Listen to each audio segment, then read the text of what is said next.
जय हिंद दोस्तों, स्वागत है आप सभी का हमारे यूट्यूब चैनल जेसी सिविल सर्विसेज में। जैसा कि आप लोग जानते हैं, चाहे यूपीएससी हो और चाहे अदर स्टेट के एग्ज़ाम हो, सभी में प्रस्तावना बहुत इम्पोर्टेंट रोल अदा करता है। तो हम आज क्या है, हमारा एक सबसे छोटा सा टॉपिक है जो हम 4 से 5 मिनट में इसको समझने का प्रयास करेंगे। ठीक है, तो आज हम प्रस्तावना स्टार्ट करते हैं। प्रस्तावना क्या है? प्रस्तावना देखो, सबसे पहले तो है प्रस्तावना जो है यूएसए के संविधान से ली गई है।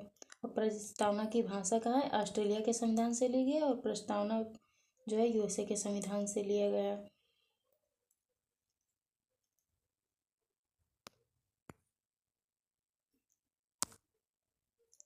प्रस्तावना में जो है प्रस्तावना के चार जो है इम्पोर्टेंट भाग है। क्या है?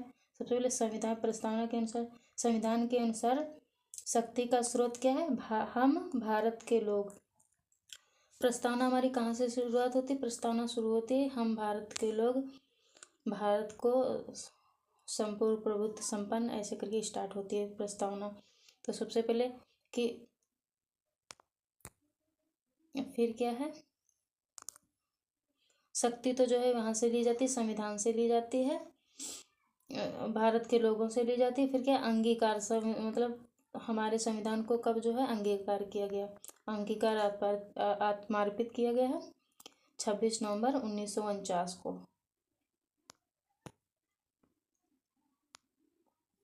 फिर क्या है, संविधान का स्वरूप कैसा है? संपूर्ण प्रभुत्व संपन्न। संपूर्ण प्रभुत्व संपन्न क्या है कि भारत जो है हमारा अपना देश है, जो ये मतलब अपना हर एक डिसीजन ले सकता है, जिसमें कोई भी विदेशी कोई भी देश, दूसरा देश इसमें जो है इसको प्रभावित नहीं कर सकता। कोई भी निर्णय अपना स्वयं ले सकता है, उसके लिए वो स्वतंत्र है।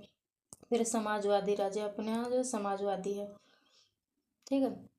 फिर क्या, पंथ निरपेक्ष। मतलब यह है कि संविधान किसी एक धर्म का पालन नहीं करता है। संविधान और देश के लिए सभी जो धर्म समान है। इसको पंथ निरपेक्षता कहते हैं। लोकतंत्रात्मक मतलब जनता का शासन।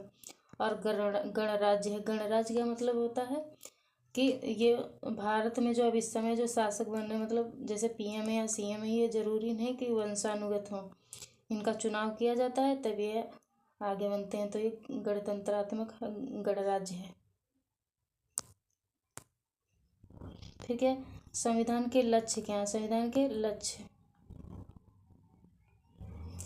क्या क्या लक्ष्य हैं? नंबर 1 तो पहले न्याय। संविधान के लक्ष्य क्या? न्याय कितने प्रकार के हैं? 3 प्रकार के। सामाजिक, आर्थिक, राजनीतिक न्याय। फिर स्वतंत्रता कितने प्रकार की है? 5 प्रकार की स्वतंत्रता है। विचार की स्वतंत्रता, अभिव्यक्ति की स्वतंत्रता, विश्वास की स्वतंत्रता, कि कोई किसी चीज में विश्वास करता है वो अपने लिए स्वतंत्र है, और धर्म की स्वतंत्रता।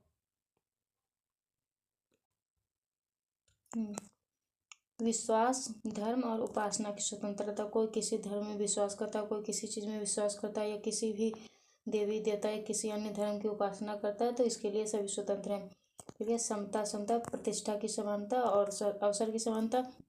वैसे यहाँ पर तो हर एक मतलब किसी को कोई भी जॉब करनी है, कुछ भी अवसर में सबको समानता होगी। लेकिन यहाँ पे एक जो है अपवाद होता है। अपवाद क्या है कि जो पिछड़े लोग हैं, जो SC ST हैं या फिर महिलाएं हैं, इन सबको को क्या है 33% का आरक्षण दिया जाता है। कि पीछे लोग रह जाते हैं, उनको जो है मैन लाना रहता है। कि फिर बंधुता का व्यक्ति की गरिमा, राष्ट्र की एकता और अखंडता, ये जो है बंधुता के अंतर्गत आते हैं।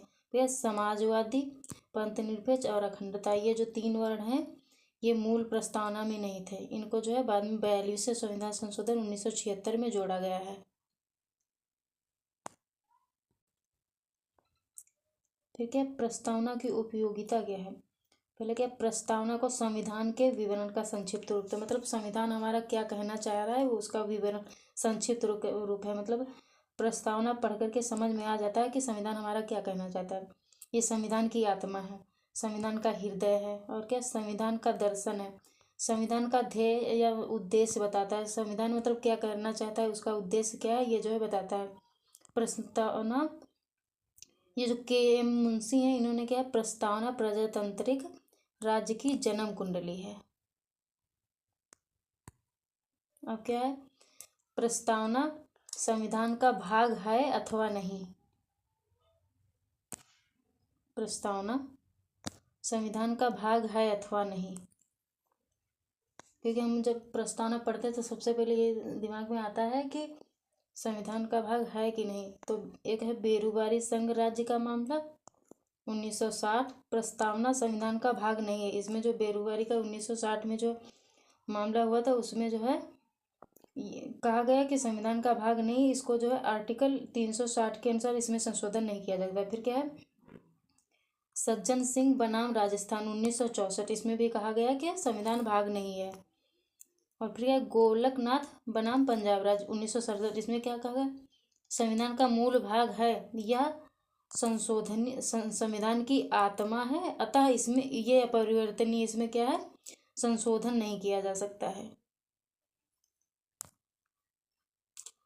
और फिर आता है केशवानंद भारती बनाम केरल राज्य 1973 में जो है ये मामला सामने आया। इसमें क्या है, 13 जजों की बैठक में जो है निर्णय लिया गया था। जो 13 लोग में 6 लोग जो है निगेटिव, मतलब 6 लोग इसके विरोध में थे, और 7 लोग जो है इसके पक्ष में, मतलब +1 जो है से इसमें जो निर्णय आया था। तो संविधान का ये क्या है, प्रस्तावना संविधान का भाग है, संशोधनीय है। इसमें नए शब्द तो जोड़े जा सकते हैं लेकिन कुछ हटाया नहीं जा सकता। मतलब संविधान में जो है जो भी है उसमें कुछ भी नया जोड़ा जा सकता है, लेकिन जो अभी तक संविधान की प्रस्तावना है उसमें कुछ भी हटाया नहीं जा सकता है। और क्या है, मूल ढांचे में कोई संशोधन नहीं किया जाएगा। और फिर क्या है कि ये जो संविधान के इसकी फ्रांस की क्रांति, सबसे पहले तो यह है कि संविधान की क्रांति जो फ्रांस की क्रांति 1789 में हुई थी। तो जो संविधान में हमारे प्रस्तावना में स्वतंत्रता, समता, बंधुत्व के जो बंधुत्व वर्ड हैं, ये जो है शब्द फ्रांस की क्रांति से लिए गए हैं। ठीक है, ठीक है। 1917 में रूसी क्रांति से प्रभावित, रूसी क्रांति से क्या प्रभावित है, न्याय। हमारे में न्याय क्या है, सामाजिक न्याय, आर्थिक न्याय और जो है राजनीतिक न्याय।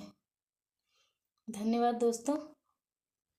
ऐसे ही हम आगे अन्य टॉपिक पर भी ऐसे छोटे छोटे वीडियो आएंगे, मतलब 10 से 15 मिनट का ही वीडियो होगा। उसमें जो है हम छोटे छोटे टॉपिक, हर एक टॉपिक को जो है छोटी छोटी वीडियो में है कंप्लीट करेंगे, जो रिवीजन के लिए बहुत ही इम्पोर्टेंट होंगे। धन्यवाद।